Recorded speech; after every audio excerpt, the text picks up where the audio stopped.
आज के वीडियो में हम electric geyser wiring and working किस तरह की जाती है, इलेक्ट्रिक गीजर में हमें कौन कौन से कंपोनेंट्स दिए जाते हैं, उन कंपोनेंट्स की वर्किंग किस तरह से होती है, किस तरह से हमें प्रॉपर कनेक्शन करना होता है, हर एक स्टेप को काफ़ी आसान तरह से सीखने वाले हैं।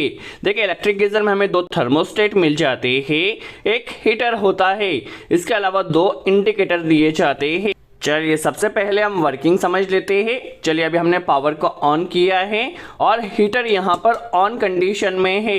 देखिए, चूंकि वाटर का टेम्परेचर ज़्यादा है इसलिए जो हमारे पास ब्लू इंडिकेटर है यह हीटर ऑन का इंडिकेटर है और red indicator permanent on indicator है। देखिए, जैसे ही हमने थर्मोस्टेट को बाहर निकाला और टेम्परेचर नॉर्मल हो जाता है तो उस कंडीशन में हीटर ऑन का इंडिकेटर भी यहाँ पर ग्लो कर रहा है। एक बार फिर से देखते हैं। देखिए, यहाँ पर अभी हमारे पास हीटर ऑन का इंडिकेटर ग्लो कर रहा है। जैसे ही थर्मोस्टेट को हमने पानी में डाला और टेम्परेचर ज़्यादा होता है तो उस कंडीशन में हीटर यहाँ पर ऑफ हो चुका है।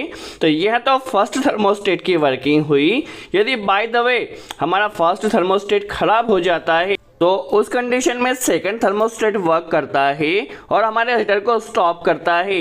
देखिए, अभी हीटर ऑन हो चुका है। जो सेकंड थर्मोस्टेट है वो 90 डिग्री टेम्परेचर को सेंस करता है। जैसे ही 90 डिग्री टेम्परेचर हो जाता है या ऑपरेट हो जाता है, देखिए अभी हीटर ऑन है और हीटर ऑन का इंडिकेटर भी ग्लो कर रहा है। जैसे ही 90 डिग्री टेम्परेचर हो जाता है थर्मोस्टेट हीटर को स्टॉप कर देता है। यदि हमारा सेकंड थर्मोस्टेट वर्क करता है तो उस कंडीशन में हमारा कोई भी इंडिकेटर ग्लो नहीं करेगा क्योंकि इसने परमानेंट हमारे लोड को स्टॉप कर दिया है। यदि सेकंड थर्मोस्टेट वर्क करता है तो उस कंडीशन में हमें गीजर को खोलना होता है। चलिए किस तरह से वर्किंग होगी हम समझ लेते हैं। सबसे पहले यदि कंपोनेंट्स की बात की जाए तो हमारे पास दो थर्मोस्टेट होते हैं।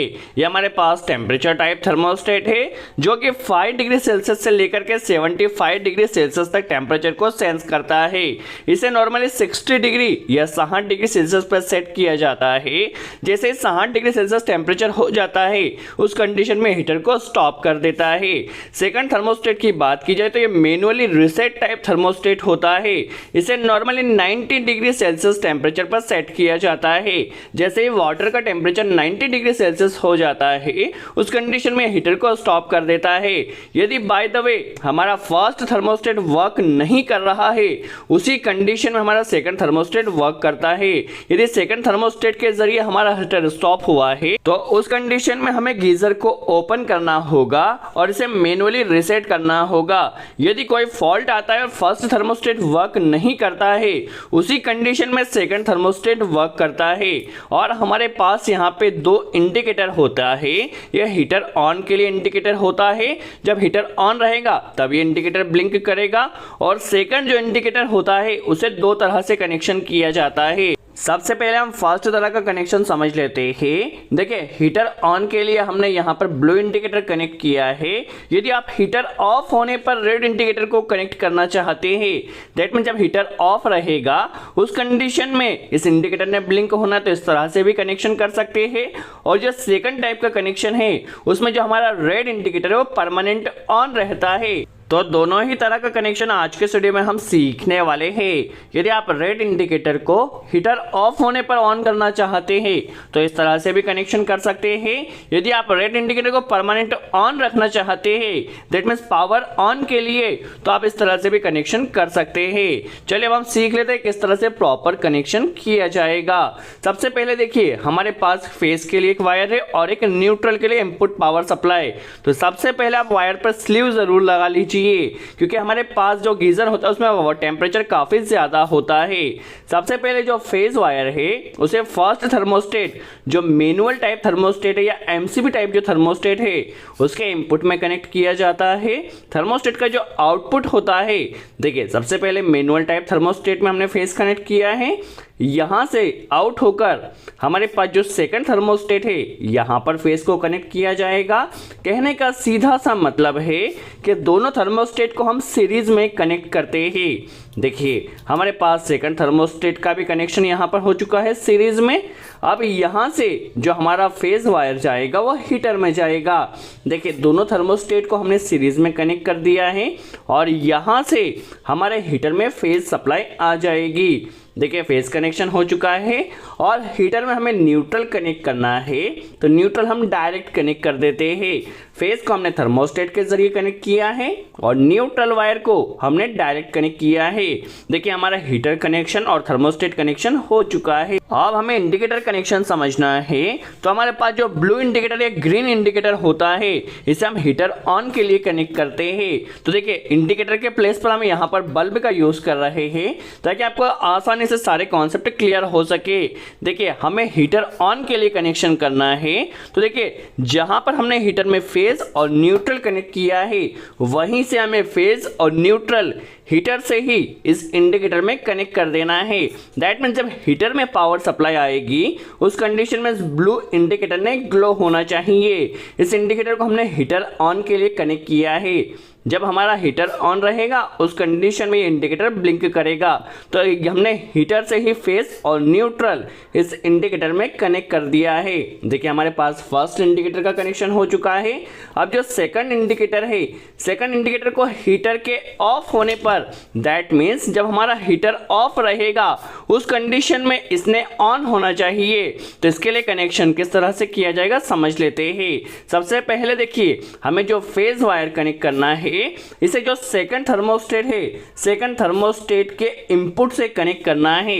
ध्यान से एक बार, जो सेकंड थर्मोस्टेट है, सेकंड थर्मोस्टेट के इनपुट से फेज कनेक्ट कर देना है, क्योंकि यहां तक कंटिन्यू फेज वायर आ रहा है। देखिए फेज यहां पर कंटिन्यू आ रहा है तो हमारे पास इस इंडिकेटर में फेज आ जाएगा। देखिए हमने फेज का कनेक्शन कर दिया है।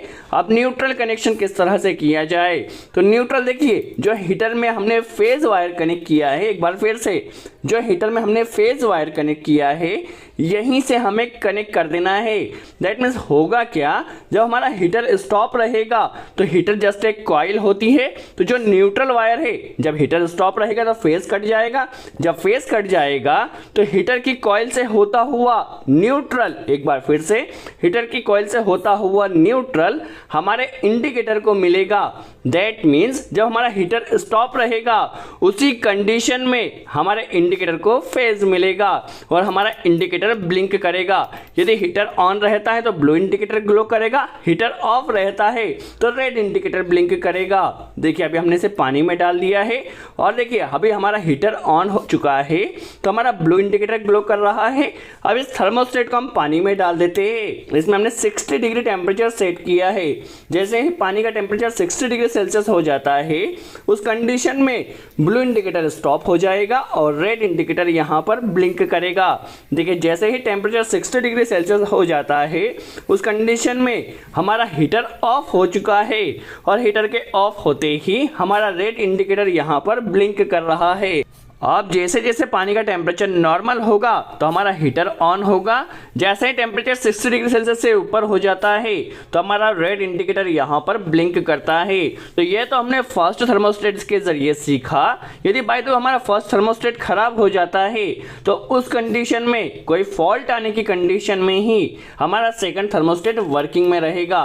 देखिए सेकंड थर्मोस्टेट को हमने यहाँ पर कनेक्ट किया है। अब जैसे ही पानी का टेम्परेचर 90 डिग्री सेल्सियस हो जाता है, देखिए पानी यहाँ पर उबल रहा है, जैसे ही 90 डिग्री सेल्सियस हमारे पानी का टेम्परेचर होगा तो उस कंडीशन में हमारे दोनों ही इंडिकेटर स्टॉप हो जाएंगे, क्योंकि हमारा जो सेकंड थर्मोस्टेट है वो तभी वर्क करेगा जब कोई फॉल्ट होगा।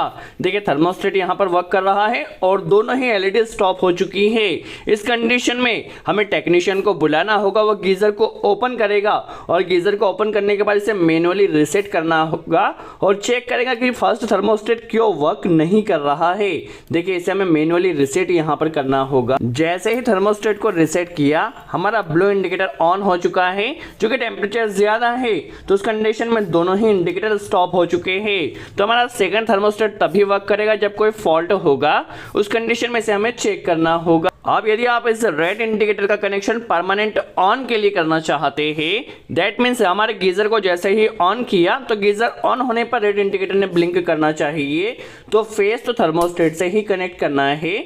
जो न्यूट्रल वायर है जो कि हमने यहाँ पर फेज वायर पर कनेक्ट किया था, यहाँ से इसे रिमूव कर लेना है और हीटर में जहाँ पर हमने न्यूट्रल डायरेक्टली कनेक्ट किया है वहाँ पर इसे न्यूट्रल में डायरेक्टली कनेक्ट कर देना है। दैट मीन्स फेज थर्मोस्टेट के जरिए डायरेक्ट आएगा रहेगा और न्यूट्रल यहाँ पर इस हीटर के जरिए कंटिन्यू आता रहेगा। दैट मीन जब हमारा जो सेकंड इंडिकेटर या रेड इंडिकेटर है ये परमानेंट ऑन रहेगा, हमारा हीटर चाहे ऑन रहे या ऑफ उससे कोई मतलब नहीं रहेगा। यदि हमारे गीजर में पावर आ रही है तो उस कंडीशन में ये इंडिकेटर ब्लिंक करता है। तो आप दोनों ही तरह से इस रेड इंडिकेटर का कनेक्शन कर सकते हैं, आपके ऊपर डिपेंड करता है। चलिए एक बार फिर से हम वर्किंग समझ लेते हैं। देखिए पावर को जैसे ही ऑन किया तो पावर को ऑन करते ही देखिए अभी वाटर का टेम्परेचर ज़्यादा है तो दोनों ही इंडिकेटर यहाँ पर ब्लिंक कर रहे हैं। जैसे ही 60 डिग्री सेल्सियस हो जाता है टेम्परेचर तो हमारा हीटर का जो ऑन इंडिकेटर है वो स्टॉप हो चुका है। जैसे ही नॉर्मल टेम्परेचर होगा तो उस कंडीशन में हमारा हीटर अगेन ऑन हो जाएगा, बट रेड इंडिकेटर यहाँ पर कंटिन्यू ग्लो करता रहेगा। तो यह आपके ऊपर डिपेंड करता है रेड इंडिकेटर का कनेक्शन आपको किस तरह से करना है। सो आई होप आपको क्लियर हुआ हो किस तरह गीजर कंप्लीट वायरिंग की जाती है, किस तरह थर्मोस्टेट वर्किंग होती है, किस तरह इंडिकेटर कनेक्शन किया जाता है। यदि वीडियो अच्छा लगा हो तो लाइक का बटन जरूर प्रेस करें, कोई डाउट हो तो कमेंट्स में जरूर पूछे। सो आज के लिए इतना ही। Thanks friends.